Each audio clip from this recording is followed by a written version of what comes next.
How's it going, sir? Oh, very good. Hi, So, with every, for as many years as I've been alive, we've seen different iterations of MLK and Malcolm X. Yes. For you, like, what makes this depiction different than previous ones, from your point of view? I think this is much different from previous ones because we usually think of both of them as icons. And I think what we're able to do with Genius, with MLKX, is really think of them as three-dimensional human beings, as black men who are fathers, who love their wives, who love their families, and who are deep men of faith. You know, Malcolm is this Muslim, Dr. King is this Christian, right? And we get to see who their parents were, who their sisters and brothers were.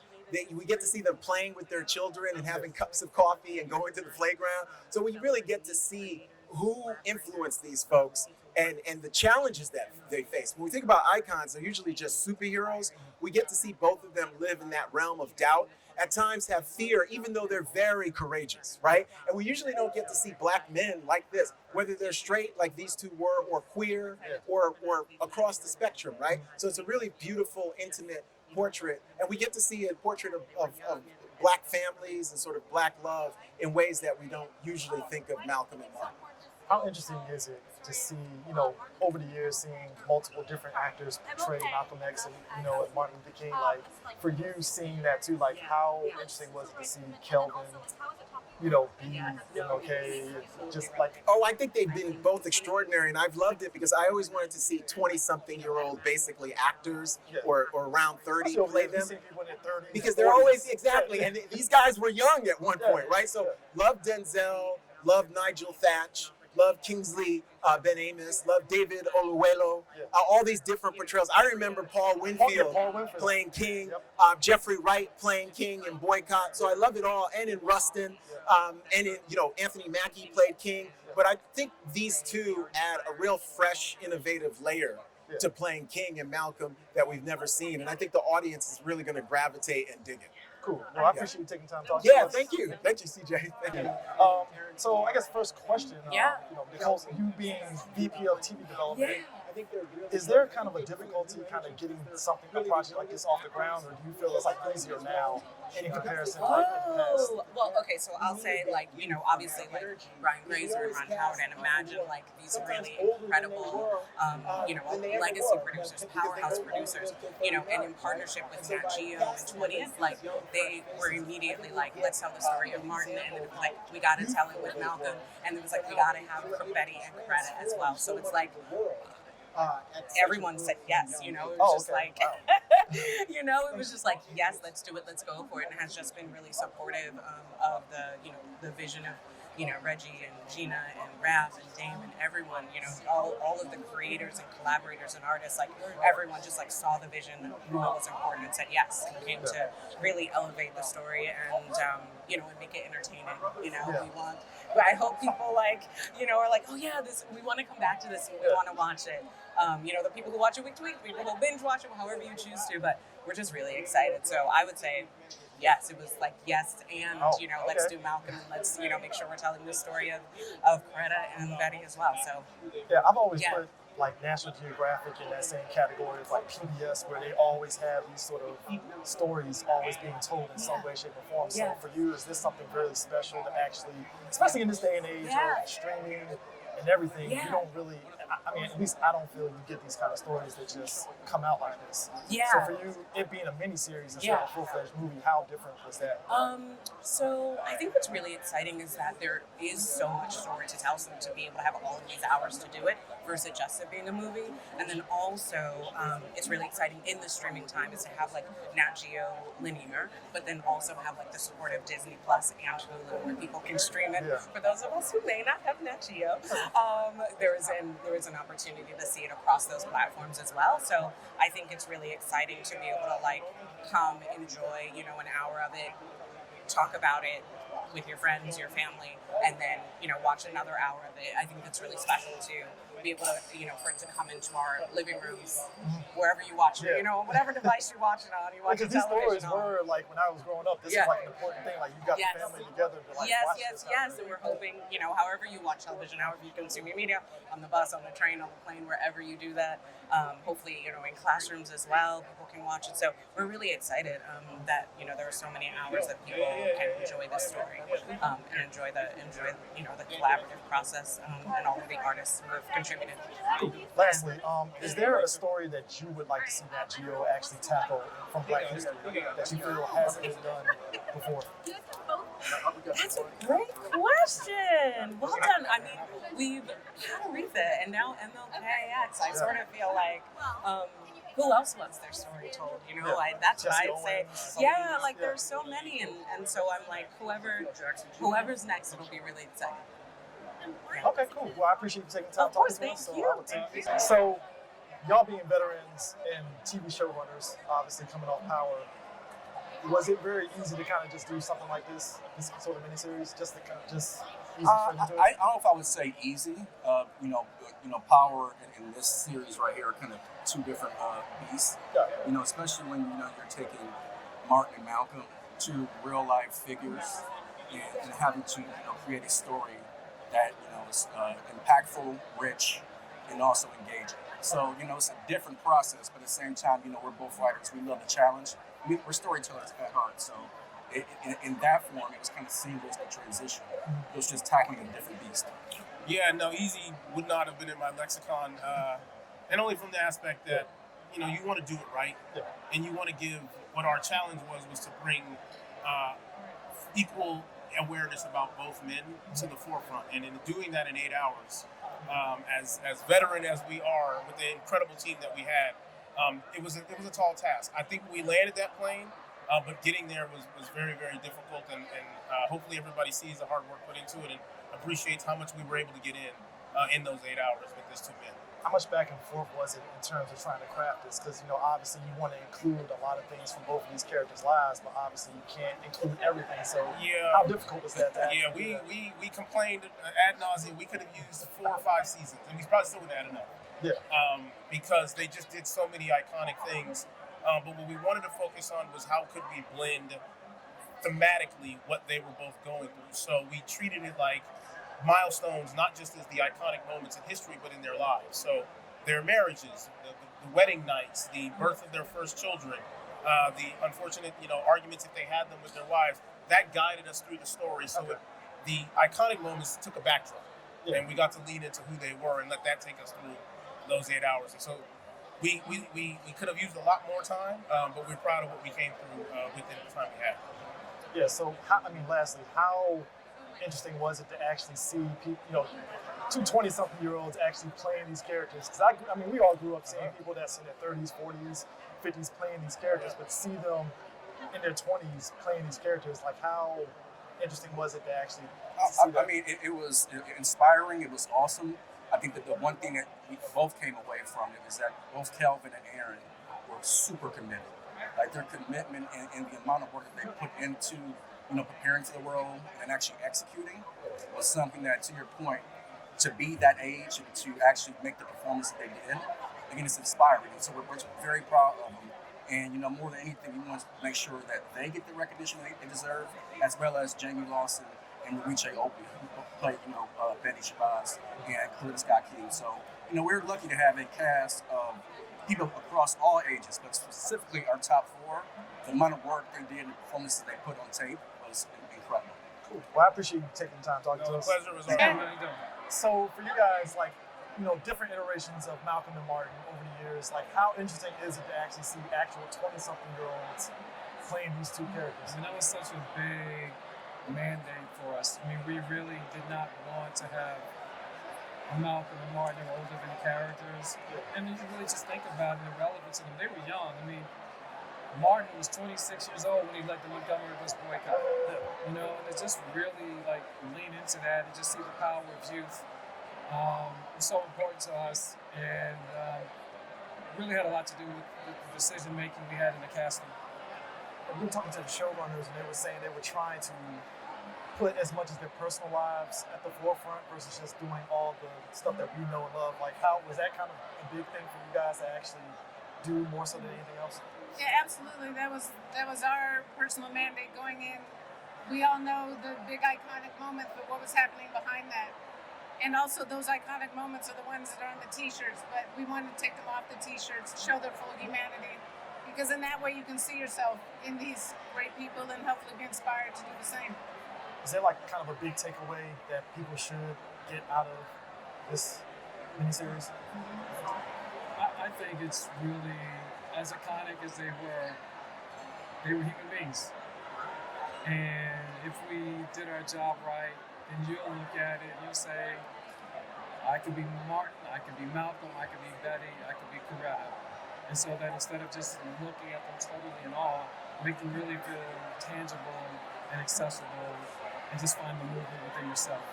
Yeah, do you feel like, and lastly, do you feel that is something that's kind of missing when we see a lot of these iconic civil rights activists? Like, we don't really see them as humans, we just see them as larger than life.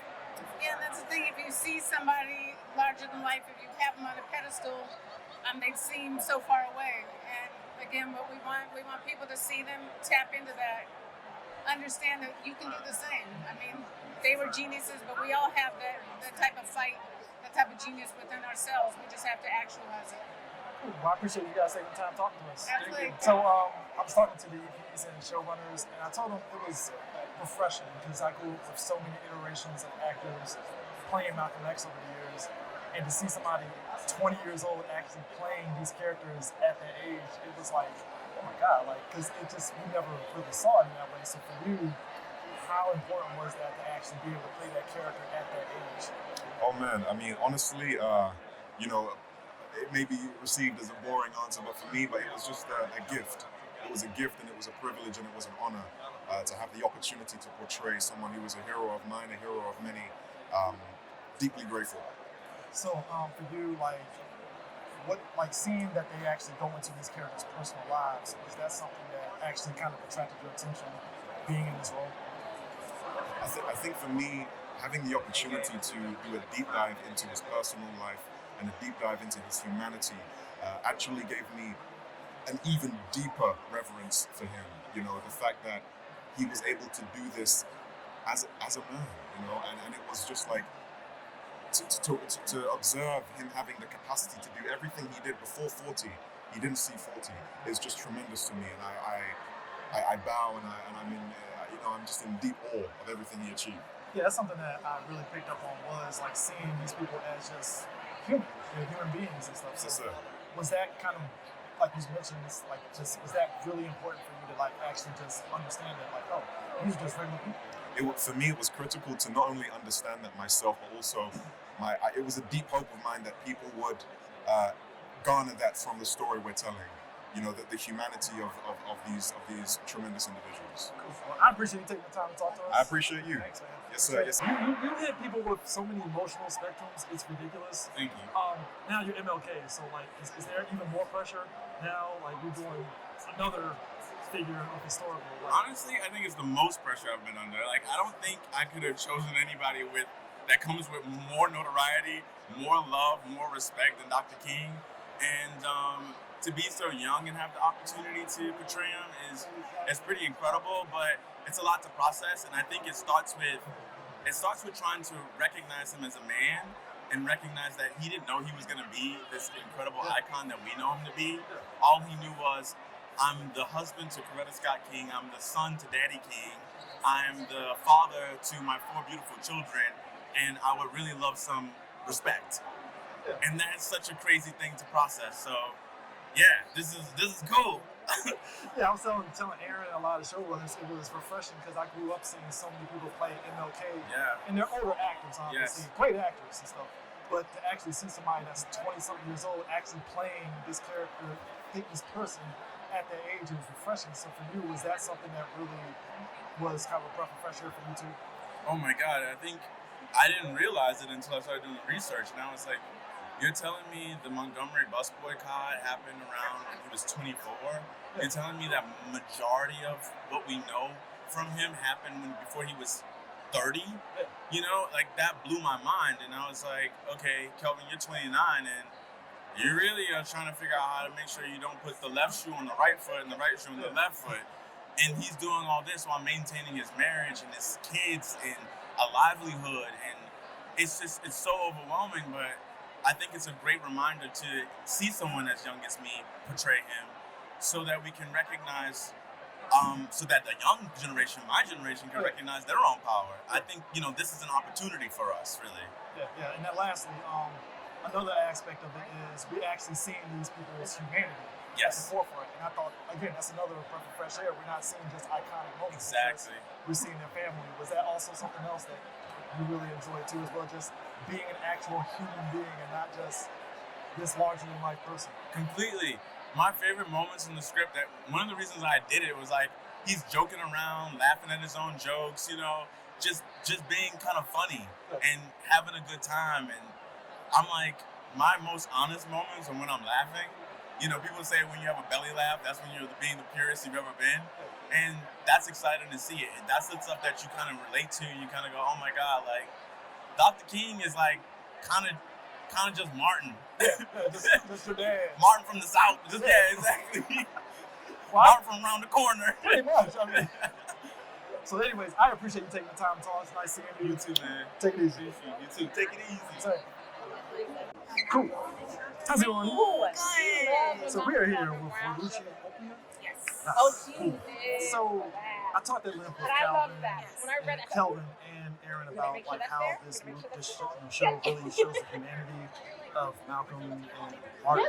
And for you, was it really nice to actually see them played in such a manner, seeing family life and just all that? So like, how important, actually backing up, how important was that for you actually being in that role and actually being in that position to play Coretta, in this position? It was of utmost importance because, stepping into these shoes, wild anyway. So I remember having conversations with Kelvin and we were like, right, we're not trying to replicate them. We're trying to show our understanding of them and show them as humans, because I know that they've done such great things in our world, and so they're almost assigned godlike characteristics, but they were just human beings who were so dedicated to a cause that resulted in what we have now. So it was very beautiful to fill them out and see how they would have been at home, and with their husbands, with wives, and all that stuff. And it just made it seem more realistic and more tangible for a regular person like me to want to do great things. And hopefully, I hope everyone else feels that, and to know that they were human and we're human and we can do great things. Yeah, I know growing up, I've seen so many people play Coretta in varying degrees of ages, older ages. So seeing somebody like in their 20s playing Coretta in her 20s, it's refreshing. Yes. So, was that something that you also gravitated to? Like, I'm actually playing her in her 20s. It was very cute. I loved it. The fashions were fashioning. I was like, listen, if I could look cute then and now, I'm winning. But yeah, it was wonderful to see, and obviously allowed me to go through that journey as well.